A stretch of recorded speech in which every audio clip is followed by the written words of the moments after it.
Určite, že sme hrali s dobrým mužstvom, čo hovorí aj tabuľka, ale v prvej tretine sa nám darilo hrať vyrovnanú partiu až do tej poslednej skoro minúty, kedy sme inkasovali a si myslím, že to poznačilo priebeh zápasu, pretože potom sme robili neskutočné chyby, najmä skúsení hráči. Boli sme veľa vylúčovaní. Samozrejme super využil naše chyby, vyhrával 4-0 a potom je veľmi ťažko otáčať výsledok. Aj keď sa nám podarilo znížiť na 4-2, si myslím, že super bol v koncovke lepší, dal góly. My sme, aj keď sme si vypracovali, nemáme takú produktivitu a si myslím, že preto sme prehrali.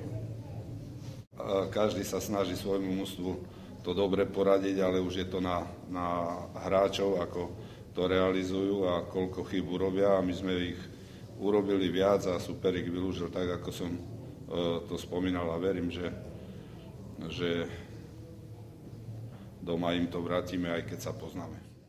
Naozaj veľmi teší toto víťazstvo, lebo v tabuľke to veľa tým body potrebujeme, ale ten výkon náš bol dobrý, si dovolím tvrdiť. Naozaj v prvý zápas v novom roku chlapci veľmi zodpovedne pristúpili k tomu zápasu.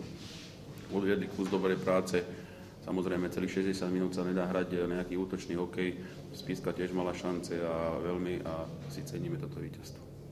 Pán tréner, samozrejme, tie skúsenosti na jeho strane sú enormne veľké, ale hovorím, tak ako hovoril, tí chlapci si to rozdajú medzi sebou a veľmi som rád, že aj pred zápasom, aj po zápase si vždy máme čo povedať.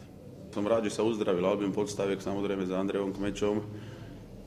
Môžeme vytvoriť 4 kompletné peťky, ale tam sa zranil zasa Miro Ďurák, ale zasa príde Rajsko z tej 20-ky, čiže to bude ten 8. obranca. No a pevne verím, že už takéto smola alebo takéto zranenia chlapcom sa už budú vyhýbať až do konca tej sezóny.